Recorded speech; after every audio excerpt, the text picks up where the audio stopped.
Lemeneth was the first to arrive at the stables. She was talking with a young stable hand who had been preparing the horses for their journey later that day. She was now out of her white summer dress and back in her black leather armor. She noticed it had been cleaned and repaired, just as Drift had said, and it felt so much more comfortable. She even wondered if he hadn't cast some magic to make it fit more perfectly. It seemed somehow to make her feel less vulnerable. She had equipped herself with a hunting knife and a long sword, carried a small backpack with provisions and equipment she thought might be useful on the journey. "So, miss, which horse is yours?" the young stabled hand asked. "Oh, well, I don't know. I didn't come with a horse, so I will make do with whatever they give me." Lemeneth offered a gentle smile and rubbed her hands nervously, waiting for the rest of them to arrive. "What's your name, miss, if you don't mind me asking?" the young man inquired. Lemeneth. And yours? "Gareth, Miss Lemeneth. The name's Gareth." Lovely to meet you, Gareth. Have you worked here long? The young man chuckled and shook his head, walking inside the stables to start bringing the horses out. "Oh, no, miss. Not long at all. I'm from Estan, southwest of here. I'm trying to reach Saddleworth. I have family there, but I took this job to earn some coin before I move on again." Oh, I see. Lemeneth smiled. She did not know the locations or names of these places, but she understood this must be a long journey for him. She opened her mouth to ask something else, but stopped herself. Yariel stepped through the stable door, walked to a nearby hay bale, and placed her pack down. Lemeneth gulped. The first time she had been alone with Yariel, and she felt goosebumps all over her arms and neck. Good morning, Yariel. She didn't look up, but instead had started to rearrange her pack and her clothing for travel. It is. Most mornings start out with 100 points. I then deduct them as people spoil it. Lemeneth wasn't sure how to take that. Was that directed at her, or just a observation? "Boy," Yariel called. "fetch the pinto, third stable down on the left for Lemeneth here. Mine is the blood bay next to it." The boy looked out from further down the stables and bowed his head over and over, stammering. Yes, ma'am. Right away, ma'am," scurrying deeper into the stables. Lemeneth struggled with her weapon belt and felt Yariel's eyes slowly raise as if studying her. "What?" Lemeneth snapped. Yariel sighed and strode over to her. "Nope. That's a whole lot of nope. Carry your weapons like that and you're going to be clattering and banging for all to hear, not to mention the bruises your own weapons are going to give you." She knelt down by Lemeneth's side and refastened her belt. She wasn't gentle, and Lemeneth couldn't be sure if Yariel was actually enjoying this. "Travel tight, fight loose," Yariel muttered under her breath, tightening straps with a hard yank, then took some loose bindings and tied the sword sheath to her thigh. "Let the weapons be part of you, not against you." Yariel tugged here, pulled there, making Lemeneth jerk and wobble, nearly overbalancing and making her grab Yariel's shoulder to stop herself from falling. "Great. Now I gotta teach you balance." Yariel sighed and got to her feet. "There, that's better." Lemeneth twisted and turned, feeling how the weapons now felt much more comfortable on her. "Ere you be, miss. One blood bay and one pinto." The stable boy is leading 2 horses out to them. Yariel took the reins of both horses and inspected them. "Ever ridden a horse before? Ever saddled a horse before?" Lemeneth scratched her head and sighed. No. Okay, let's start at the basics. This is the head. Always keep that facing the direction you're moving. Ha, very funny. I know the front of a horse. Lemeneth snapped in irritation. Well, that's more than most. Many think the back end of a horse is most important, and they liken themselves to speak from it. Lemeneth paused and frowned again. Yariel delivered her replies so fast, so dry. Lemeneth smiled, then laughed a little. Was she finally getting Yariel's humor? She wasn't sure, but it struck a chord. Good morning, ladies, Came the familiar voice of Drift. Lemoneth turned and saw both Drift and Navarre enter the stables. Good morning, Drift, Navarre. Lemoneth replied. Yariel said nothing and continued preparing both horses for the journey. The boy now brought out 2 more horses. He clearly knew whose horses these belonged to.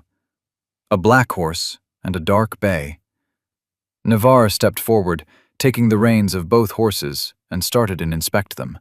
So what's the plan? Lemoneth asked, trying to keep the conversation optimistic and engaging.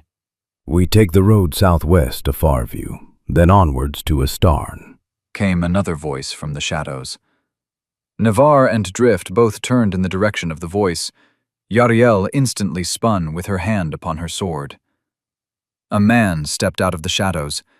He was tall, slender, and wore soft brown leather armor, long sword at his side. Lemoneth saw he was prepared to travel, and she also noticed he had done a better job than Yariel.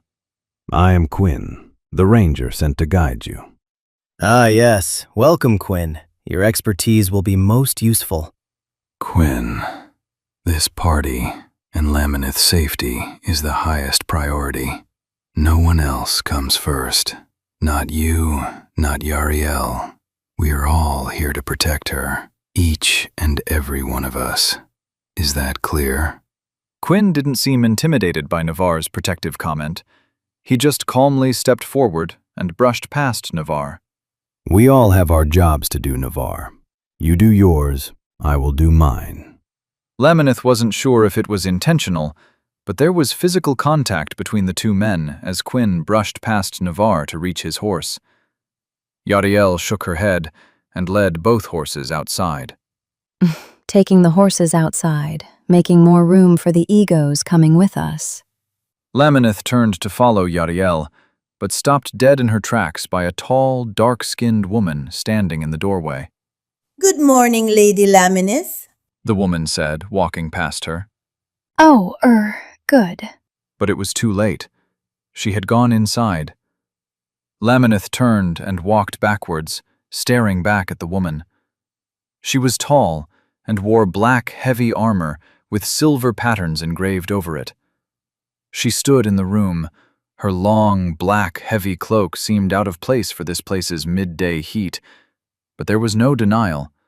This woman commanded the room, and even Navarre seemed a little overshadowed by her aura.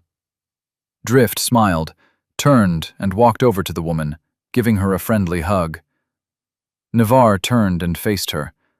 For a moment, Navarre's stoic face slipped and was replaced by a warm smile. Corps Marshal Licinian, I'm glad we can meet before we leave. It's been far too long since we have seen each other, so this moment, as fleeting as it appears, is a very welcome one. Navarre stepped closer, accepting Licinian's salute. Now I have instructions for you. Lord Marshal Navarre, I hope I am not late. She replied. Her voice held your attention. She had a strong accent and had a charismatic presence about her. Lemoneth could feel it. No, you're not late, Marshal, but I'm glad your lancer caught me yesterday. I assume my orders didn't reach you. Licinian frowned. What lancer, my lord? The only orders I have had was the ones I received 2 days ago. Lemoneth saw Navarre's expression change. Yariel sighed from behind her. 40 points off. Lemoneth felt confused. She didn't know what was going on or the importance of the conversation, but she could feel the ambiance in the room change. Navarre said nothing. Instead, he now searched each stable booth one at a time, but whatever he seemed to be searching for, it was not here. The stable boy, he is gone. Navarre growled. Licinian seemed just as confused as Lemoneth as they exchanged glances. My lord, what is going on? Did anyone see where that boy went? Navarre growled. Nobody answered. It seems this young lad has slipped everyone attention. He said his name was Gareth, and he was heading for Saddleworth. At least, after he had got the coin to travel. Lamanith did not know why Navarre seemed so agitated about the young boy. He seemed so friendly. That Lancer yesterday, Navarre. If he wasn't a Lancer, you know you told him where and when we were meeting. Right here? Drift spoke softly. There was a real feeling of gravity to this comment. And now he knows where we are heading and what horses we ride. Navarre sighed heavily. This was not a good start to the day. Well, we could change a few things. We can swap horses, alter our route. Drift placed a reassuring hand on Navarre's shoulder. Navarre shook his head. No, that would alert whoever that we are aware of them. We don't change anything, but we stay vigilant and remain sensitive to anything that doesn't feel right. Marshal Licinian, take the corps and march to Saddleworth as I ordered. Licinian bowed her head. And we wait? What would you have us do, my Lord Marshal? I'm placing you here, so you won't be too far from Damarkan, should it need you. Licinian tilted her head. You suspect Damarkan is under threat, my lord? I'm not sure, but with what I have seen over the last 24 hours, there is something going on. I don't want you so close to Damarkan that the corps clearly seems to be on high alert, but I want you to remain in Saddleworth, out of sight, no threat. By the time you reach Saddleworth, we should be approaching Astarn. The roads up to there are good, and we might be separated enough to perhaps draw out these spies. You will of course still have good communications, but when we leave Astarn, roads are harder and communications will not be so easy. If something major is going to happen, this is our last chance to warn each other. Licinian nodded in acknowledgement, then gave a sharp whistle. Lamanith could make out a clip-clop of hooves. Not your average rhythm, but powerful hooves striking the cobbles with the steady cadence of a war drum. He emerged from the shadows like a living piece of midnight. His coat was black, nose to tip of its tail, and polished so perfectly it reflected the morning sunlight like dark glass. Thick feathering surrounded his lower legs, and his mane hung in long waves, so long that it nearly touched the ground. This horse was mighty. He did not walk. He seemed to measure every step, lifting each hoof with deliberate precision as though he knew exactly who he was. Lamanith stood in awe of this creature. She had never seen anything look so beautiful, or so dangerous. That's Licinian's horse? Lamanith whispered. Well, he lets her ride him. Yariel smirked. Oh, he is not hers? My dear, nobody owns Lunaris. The young woman just watched in silence as Licinian prepared him for the ride ahead. Navarre smiled and walked over to the horse and held out his hand. Lunaris gave a rumbling neigh, nuzzling his hand, allowing Navarre to get closer. Good to see you again, my friend. I trust you're keeping my marshal safe, yes? He ran his hand down the horse's powerful neck and gave him a firm pat on his flanks. Navarre seems to know that horse well. They used to ride together. Yariel replied, now putting the final saddlebags on her horse. Though it was long before I knew Navarre. Back in the days of Kentar, I believe. Lamanith blinked. Wait, what? Kentar? Back at the first battle, but how? Yariel tightened the straps, then looked over to the warhorse. That right there, Lamanith, is a very, very special horse. She swung herself into the saddle and wheeled her horse around, making her way to the courtyard beyond the stables. Lamanith snapped herself back and realized everyone was almost ready. She hastily got her equipment packed onto her horse and climbed into her saddle. She had never ridden a horse and felt very nervous, but the horse seemed to know and remained calm, allowing Lamanith to get used to sitting. Navarre, Drift, and Quinn were all now mounted and making their way out into the courtyard. Just Licinian left now. When she finally made her adjustments, Lunaris pranced forwards. Licinian leapt and swung herself into the saddle in one fluid motion. The horse did not flinch to the weight of an armored ride landing on its back. It did not miss a beat, its hooves prancing as it moved forwards. Then, with a surge, it leapt forward. Then again and again, launching itself into a gallop, its mane, tail, and Licinian's cloak almost merging into one. Laminith could hear its thunderous hooves as horse and rider swept past them, out of the courtyard, heading in the direction of the barracks. Time for us to leave. Navarre broke the silence. We ride for Farview. The road is well maintained, so we should make good time. 3, maybe 4 days. Quinn agreed. After Farview, the road slowly rises on its way to Astarn. This part of our journey should be where we try to get ahead of time. It starts to get a bit tricky at this. Quinn moved out first, followed by Drift, then Navarre. Laminith fell into place behind him, and Yariel rode at the rear.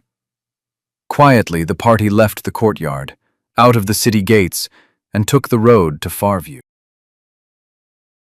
Lenny sat before her dressing table mirror, half-dressed, and brushing her long red hair.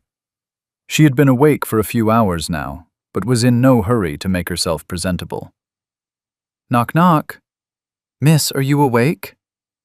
Lenny sighed and continued to brush her hair. Who is it? "Seth," came the reply from beyond the door. Lenny stopped and stared into the mirror. Was it that time already? She asked herself. Okay, gather everyone. I will be right out. Lenny could hear footsteps outside as people started to move. The red mist was coming back to life. Strapping herself into a red bodice, she stood and wrapped her skirt around her, then sat on the edge of her bed. Then she proceeded to slip into her ankle boots. Standing up again, she tugged and pulled her bodice and skirts so it felt more comfortable. Then, giving herself one final glance in the mirror, she smiled, left her room, and proceeded downstairs. Lenny sauntered down to a table and chairs. There were already half a dozen people sat around, men and women. None of them looked threatening or special, just your average patron or resident of the city. The barman brought over a pot of tea and poured a steaming cup for everyone. Thank you. Lenny took the cup in both her hands and smiled. Just what I need. I didn't get much sleep last night. Sitting back and breathing in the steam of the tea, Lenny looked around the people sat before her. What have you got? We followed Navarre as you asked. Saw him with a lancer, so we followed him instead after Navarre, and Drift entered the chamber. Lenny waited. And? Well, we kinda lost him. What? How? Lenny frowned. We don't know, ma'am. One moment the lancer was there, he headed for the barracks sector. We followed him out into the streets, and he was gone. Lenny said nothing, but she was visibly irritated with this news. And the stables? Navarre and the party are heading for Farview. They said they were going to head on to Astarn after. And the Raven, she has returned to the Corps. They are heading for Saddleworth, awaiting orders. Lenny nodded and sipped her tea. This was as she had expected. But there's more, ma'am. Lenny stopped, her eyes drifting back to the man. The stable boy. We saw him asking many questions. Seemed harmless enough. But later on, Navarre realized the stable boy had vanished, and also the lancer from the day before. Apparently he were not part of the Second Corps. Lenny said nothing, just sat back in her chair and ran through this information again. So we seem to be searching for 2 individuals, perhaps a small network, but right now we don't know who. Okay, and what about here? What have you learned? The merchant let slip that a young woman had traveled with him. Came up from Dharma Tower, it seemed. She were asking questions about the Ashwine Weave Gate. He said he didn't even know where the Weave Gate was. And one of the black and silver said he saw the Majestic near Lake Eldarin. Lenny frowned and took another sip. Well, this doesn't add up. The Majestic went to Moonhaven after dropping off the girl. Then it returned to Skytefleet Isle, and that is where it has remained. How odd, asking about that weave gate. People know of the weave gates, but they are not easy to find. They are the stuff of storybooks. Your casual merchant might know of them, but certainly wouldn't know where they are. Lenny took a bit of paper that lay on the table and started to draw a line, clearly working something out in her head.